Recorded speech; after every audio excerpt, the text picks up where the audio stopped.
रायपुर के शहीद Veer Narayan Singh cricket stadium में आज सिर्फ मैच नहीं हुआ बल्कि बल्लेबाजों का कोहराम देखने को मिला। 209 रनों के पहाड़ जैसे लक्ष्य का पीछा करते हुए टीम इंडिया लड़खड़ाई जरूर, लेकिन फिर आया ईशान किशन नाम का तूफान। क्या ईशान किशन ने वर्ल्ड कप टीम में अपनी जगह पक्की कर ली है? देखिए इस रिपोर्ट में। न्यूजीलैंड के खिलाफ दूसरी T20 में पहले गेंदबाजी करते हुए भारतीय गेंदबाजों की धुलाई जरूर हुई।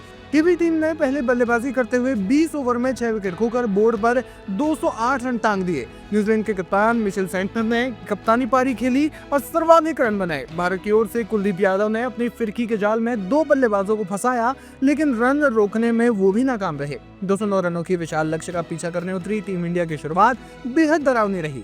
पारी की पहली 7 गेंदों के अंदर ही भारत ने अपने दोनों सलामी बल्लेबाज गंवा दिए। अभिषेक शर्मा बिना खाता खोले पवेलियन लौटे तो संजू सैमसन भी 5 गेंदों में सिर्फ 6 रन बनाकर चलते बने।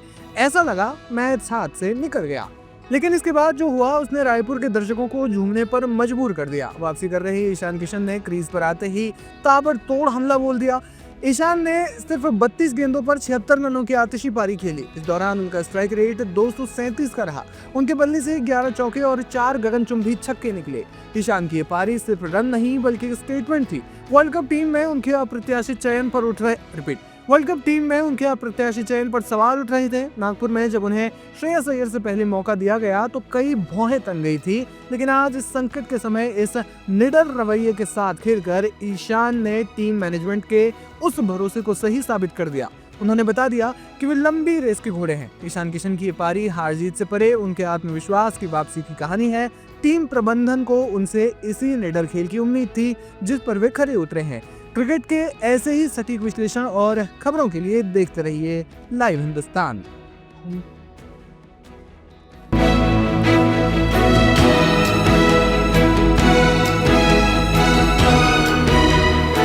टीम इंडिया का दरवाजा खटखटाना नहीं, उसे तोड़ना किसे कहते हैं, ये मुंबई के रन मशीन सरफराज खान से बेहतर कोई नहीं जानता।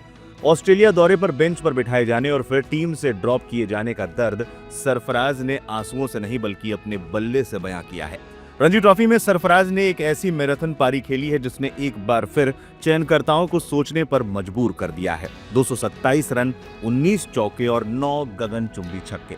क्या आप अब भी इन्हें इग्नोर कर पाएंगे? रणजी ट्रॉफी के छठे राउंड में मुंबई का मुकाबला हैदराबाद से जारी है, जहां फॉर्मेट बदलते ही सरफराज खान ने अपना गियर बदल लिया। टीम को तेजी से रन चाहिए थे तो सरफराज T20 अंदाज में खेले। उन्होंने 227 रनों की पारी खेली। इस दौरान उन्होंने मैदान के हर कोने में शॉट लगाए। 19 चौके और 9 छक्के। ये उनके फर्स्ट क्लास करियर का 17वां शतक और 5वां दोहरा शतक है। 2019-20 के सीजन के बाद से रणजी में शतकों की बात करें तो सरफराज सबसे आगे की कतार में खड़े हैं। जरा पीछे मुड़कर देखिए, नवंबर 2024 में उन्होंने न्यूजीलैंड के खिलाफ टेस्ट खेला था, फिर ऑस्ट्रेलिया दौरे पर स्क्वाड में भी थे, लेकिन मौका नहीं मिला और फिर अचानक ड्रॉप कर दिए गए। इससे किसी भी खिलाड़ी का मनोबल टूट सकता था, लेकिन सरफराज ने घरेलू क्रिकेट में जैसे आग लगा दी।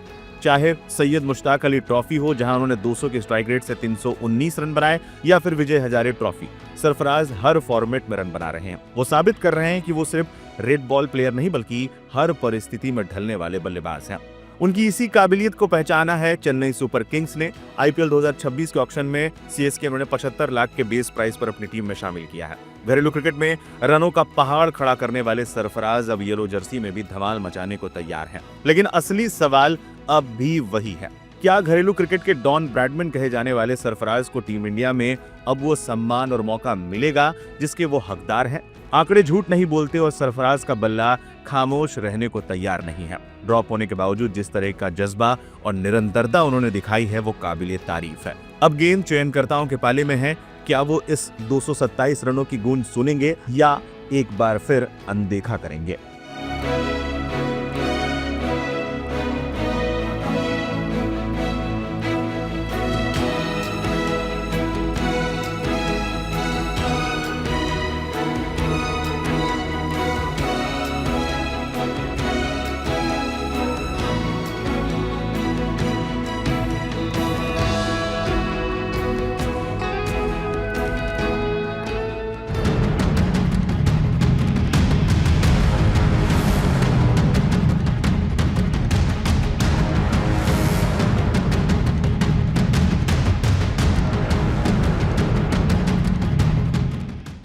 क्या बांग्लादेश क्रिकेट टीम 2026 का वर्ल्ड कप खेलेगी?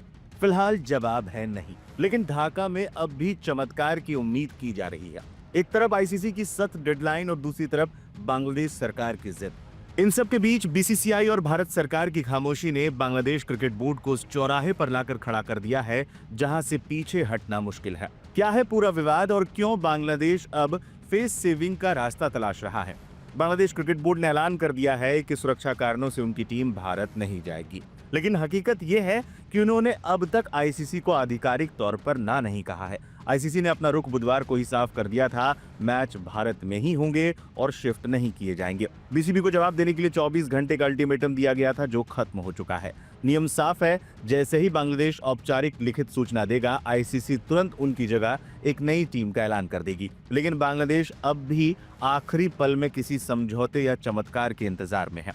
दरअसल बांग्लादेश को उम्मीद थी कि भारत सरकार या बीसीसीआई उन्हें मनाने की कोशिश करेंगे, लेकिन भारत ने उन्हें तनिक भी भाव नहीं दिया। बांग्लादेशी सरकार, खासकर खेल सलाहकार आसिफ नजरुल, एक फेस सेविंग का रास्ता खोज रहे थे।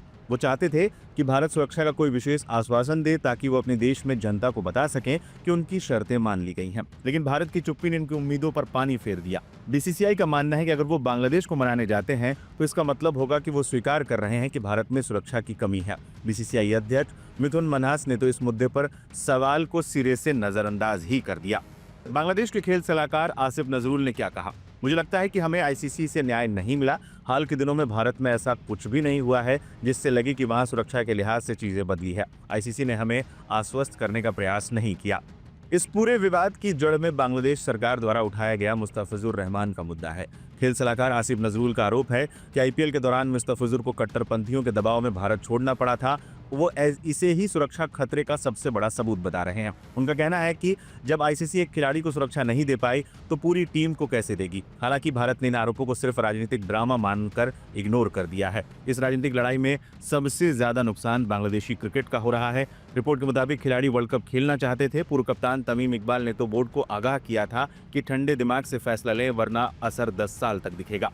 हैरानी की बात यह है कि बीसीबी के एक अधिकारी ने तमीम को इसके लिए भारत का एजेंट तक कह दिया था। बोर्ड ने यहां तक धमकी दी थी कि नहीं खेलने पर खिलाड़ियों को वित्तीय नुकसान की भरपाई नहीं होगी, जिसके बाद खिलाड़ियों ने विद्रोह कर दिया था। अब बोर्ड मजबूर है, एक तरफ अपनी सरकार का फैसला और दूसरी तरफ क्रिकेट का भविष्य। कुल मिलाकर स्थिति यह है कि बांग्लादेश ने भारत विरोधी भावनाओं को तुष्ट करने के लिए वर्ल्ड कप बॉयकॉट का दांव तो चल दिया, लेकिन अब यू टर्न लेना मुश्किल हो गया है। भारत ने मनाने से भी मना कर दिया है और आईसीसी रिप्लेसमेंट टीम के ऐलान के लिए तैयार बैठी है। अब देखना यह है कि क्या बांग्लादेश वाकई क्रिकेट इतिहास का सबसे बड़ा मौका छोड़ देगा या आखिरी मिनट में कोई आधिकारिक चिट्ठी पासा पलट देगी। News is coming like that only, but I don't know whether they will come or not. But if they come, it is their loss, and they cannot complain about our security system. I think a lot of international matches are going on. No team has complained. So I think if they don't come, it will be their loss and will be their loss for the players. That's all I can say. Beyond that, I have nothing more to say. It's just that our country is very secure, and I think if somebody is saying that, I think they said that there was a security problem. But all the teams are playing, many teams, New Zealand is playing and South Africa played just थोड़े दिन पहले. So I don't see there's any problem, but if they don't come, it is their problem.